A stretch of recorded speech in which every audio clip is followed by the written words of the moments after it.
Buongiorno, siamo oggi in compagnia di Stefano Monticelli di Feder Consumatori Lazio, che ci racconterà l'esperienza di una comunità energetica particolarmente interessante, chiamata Le Vele. Interessante perché, pur essendo di recente costituzione, è già considerata un caso di successo, possiamo dire. Ci vuole raccontare perché e quali sono stati gli ostacoli che avete incontrato e come li avete superati?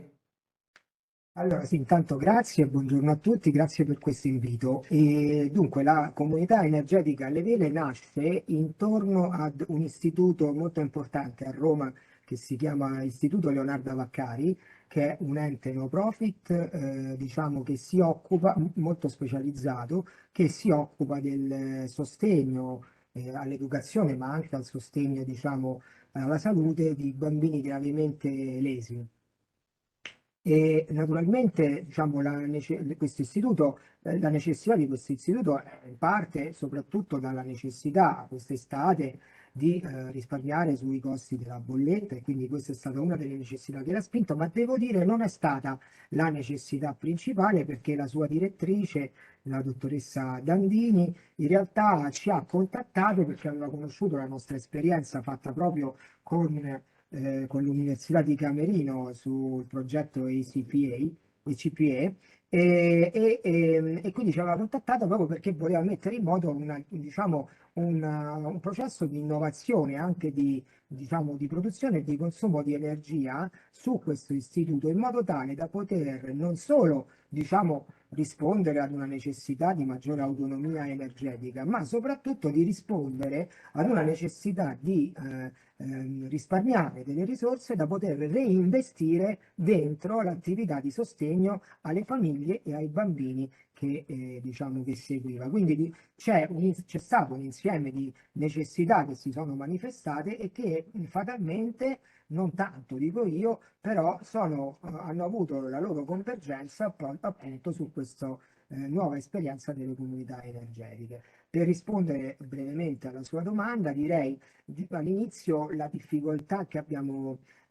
trovato è senz'altro quella che trovano tutti, cioè quella del finanziamento per la realizzazione di un impianto, diciamo, fotovoltaico, perché la comunità ruota appunto intorno ad un impianto fotovoltaico che sarà di 90 kW, questa necessità, questo obbligo, diciamo, di realizzazione di questo impianto è una delle principali difficoltà che non solo nell'istituto Vaccari, ma insomma dappertutto si incontra. Il costo non è una partita indifferente da dover valutare, anche se in questa fase tutte le attività che noi stiamo svolgendo dimostrano che con tempi molto relativi, con il semplice risparmio in bolletta, gli impianti fotovoltaici in 6-8 anni si riescono a finalizzare. Poi ci sono Certo. state delle difficoltà, diciamo, di carattere amministrativo, giuridico-amministrative, che sono le vere novità che offrono le comunità energetiche. Questo istituto nasce diciamo, è all'interno dagli anni 30 dello scorso secolo, è all'interno di un edificio di proprietà del comune, e quindi, diciamo, in affidamento, quindi, diciamo, già qui emergono le prime difficoltà. L'impianto fotovoltaico va costruito sul lastrico solare, abbiamo dovuto capire chi avrebbe detenuto la proprietà del lastrico, chi avrebbe detenuto la proprietà dell'impianto, ma soprattutto chi avrebbe deciso sulla sua fattibilità, quindi se il proprietario originario o se l'affidatario, eccetera, eccetera. Quindi, diciamo, Certo. questi sono tutti gli elementi sui quali è ruotata inizialmente, diciamo, la valutazione della costituzione della comunità. Molto, molto interessante. Le chiederei inoltre un aspetto che è significativo di questa comunità, cioè come avete fatto o come state facendo ad allargare la comunità, cioè proprio nel senso di anche di solidarietà allargata a tutta la cittadinanza e a coloro che fanno parte di questa comunità. Ma guardi, in realtà questo all'inizio era un tema che, diciamo, nella nostra attività non ci siamo posti. Noi siamo un soggetto che, diciamo, naturalmente attrae le persone, siamo un'associazione, quindi siamo un'associazione consumatori, abbiamo quotidianamente a che fare con le persone. Forse un po' per questo, un po' perché magari concentrati sull'obiettivo che è la realizzazione della comunità energetica, non ci siamo posti il dopo la Costituzione, il quale, proprio per rispondere alla sua sollecitazione, in realtà è venuto molto da solo. Cioè noi oggi siamo stati, oggi diciamo successivamente alla Costituzione energetica, siamo stati semplicemente raggiunti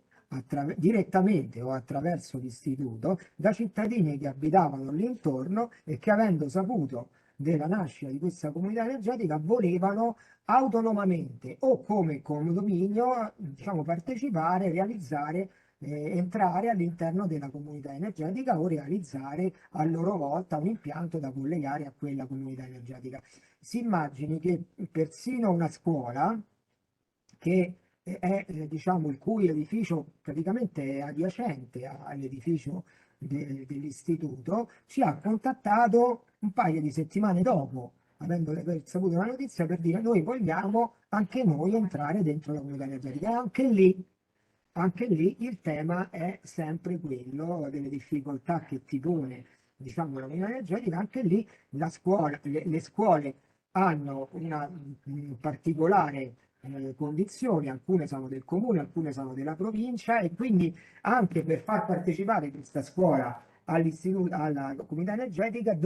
stiamo lavorando su un aspetto giuridico e amministrativo per capire chi è che deve fare quell'adesione, di chi è quella bolletta che viene pagata di quella scuola e quindi diciamo, abbiamo attivato tutta una serie di attività intorno all'aggregazione di altri soggetti alla comunità energetica. Su questo poi se c'è tempo le dico una cosa rispetto a questa scuola, glielo dirò, magari alla fine me lo dirà lei se c'è tempo, ma per rispondere chiaramente alla tua domanda, in realtà non abbiamo dovuto fare niente, nel senso che una volta che è partita la comunità energetica abbiamo ricevuto delle sollecitazioni alla partecipazione. Chiaro, molto, molto interessante. Rapidamente l'interesse è tale che se vuole sintetizzarci questo aspetto, assolutamente. Guardi, è simpatico perché noi ci ha chiamato un insegnante di questa scuola, tra l'altro un insegnante di matematica e fisica, e quindi noi abbiamo proposto, siccome loro hanno una superficie a disposizione, la scuola ha una superficie a disposizione molto complessa, questa cosa, e magari la facoltà di giurisprudenza di Camerino ci darà una mano a capirlo, oppure a entrare in questi vincoli, perché questo edificio è una scuola, diciamo, secondaria e una scuola primaria. La scuola primaria appartiene al comune, la scuola secondaria appartiene alla provincia. Il lastrico solare copre praticamente le due proprietà. Quindi lì chi avrà la pertinenza a decidere di fare, e questo è uno degli elementi sui quali si sta lavorando. Quindi, per concludere, noi abbiamo detto al professore, una volta che avremo con i nostri legali che stanno studiando questa pratica, definito come chi dovrà decidere lì, chi dovrà dare la propria determinazione definitiva, faremo il progetto di realizzazione di questo impianto, una prima prefattibilità, magari con gli studenti di fisica di quel liceo che è un liceo scientifico e magari potremmo proporlo ad un soggetto che sarà in grado ancora di più volentieri di finanziarlo, magari perché è fatto direttamente da studenti e adiacente ad un istituto che è, diciamo, sostanzialmente un ente benefico. Certo, grazie mille per il prezioso contributo e a presto. Grazie, grazie a voi, è stato un piacere.